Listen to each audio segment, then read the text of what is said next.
नमस्कार मंडळी, डिम्पल्स किचनमध्ये तुमचे खूप खूप स्वागत आहे। आज आपण नागपंचमी स्पेशल उकडीचे कानवले कसे करायचे ते बघणार आहोत। तेही एकदम परफेक्ट प्रमाणासहित। तर चला वेळ न घालवता रेसिपीला सुरुवात करूयात।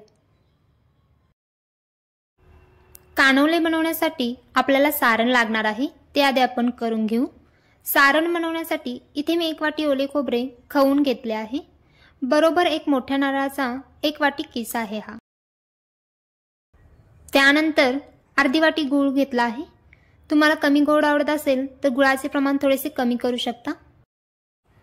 त्याच सोबत अर्धी लहान वाटी खवा, त्यानंतर वेलची, सुंठ आणि जायफळची पावडर घेतली आहे। आता सारण बनवण्यासाठी कढईत 2 चमचे तूप घेतले आहे। त्यानंतर तुपात आपल्याला खोबऱ्याचा किस 2 ते 3 मिनिटसाठी परतून घ्यायचा आहे।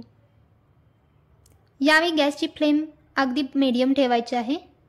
मोठी फ्लेम अजिबात करायची नाही आहे, नाहीतर खोबऱ्याचा किस करपू शकतो आणि त्याचा कलरही बदलतो।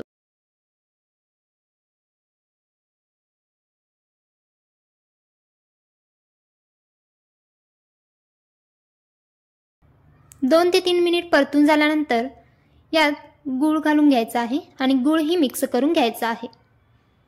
गूळ छान बारीक करून घेतला आहे, त्यामुळे तो लगेच विरघळला जातो।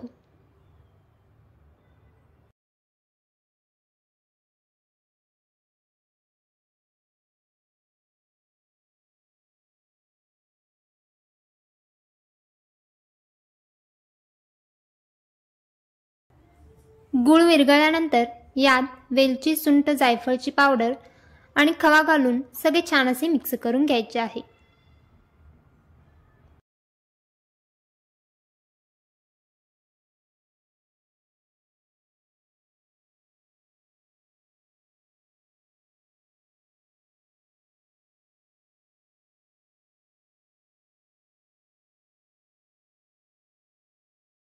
सारण तयार आहे। आता हे गार होण्यासाठी ठेवून देऊ।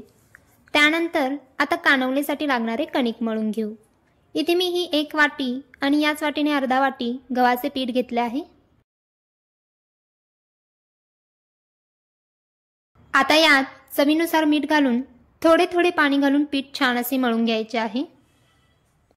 आपण नेहमी चपातीसाठी पीठ मळतो तसेच पीठ मळून घ्यायचे आहे।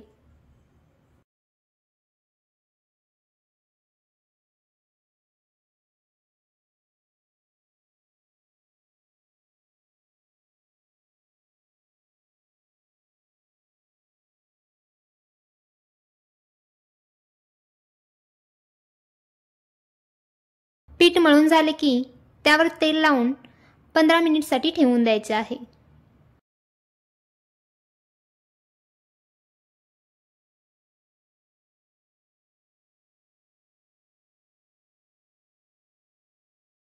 मिनिट नंतर कणिक ही छान मुरली गेली आहे।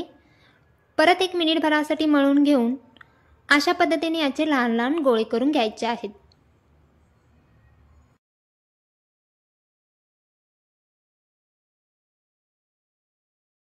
आता पुरी जशी लाटायच्या आधी पोळपाटला थोडे तेल लावून घेतो, तसेच अशा पद्धतीने तेल लावून पान लाटून घ्यायचे आहे किंवा पुरीसारखा आकार करून घ्यायचा आहे।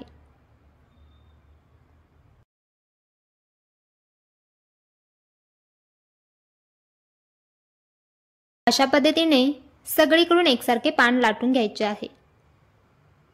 त्यानंतर यात करंजी करताना जसे आडव्या पद्धतीने आपण सारण भरतो तसेच यातही घालून घ्यायचे आहे। त्यानंतर याला अशा पद्धतीने फोल्ड करून सगळे काठ व्यवस्थित चिटकून घ्यायचे आहेत। काठ व्यवस्थित चिटकवले नाही तर उकडल्यानंतर कानवले उघडले जातात, त्यामुळे असे काठ व्यवस्थित चिटकून घ्यायचे आहेत।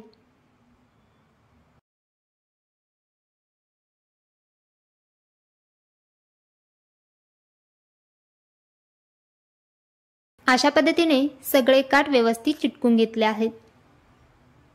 अशाच पद्धतीने मी बाकीचेही कानवले करून घेतले आहेत। आता स्टीमर प्लेटला सगळीकडे तेल लावून त्यात सगळे कानवले ठेवून घ्यायचे आहेत। इथे तुम्ही कानवले उकडण्यासाठी कोणतेही मोदक पात्र किंवा चाळण वापरले तरी चालेल।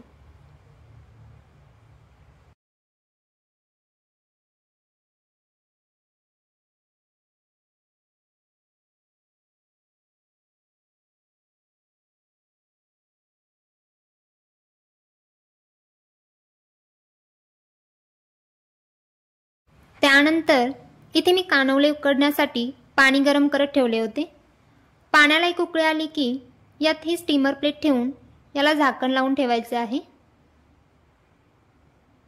मीडियम फ्लेमवर याला 12 ते 15 मिनिट लागतात उकळायला.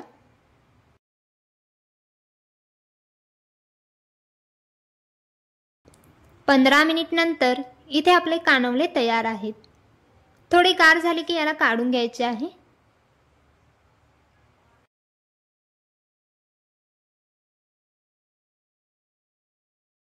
मस्त असे नागपंचमी स्पेशल उकडीचे कानवले तयार आहेत. आणि अशाच नवीन रेसिपी पाहण्यासाठी चॅनलला अजूनही सबस्क्राईब केले नसेल तर नक्की सबस्क्राईब करा आणि रेसिपी आवडल्यास नक्की लाईक आणि शेअर करा.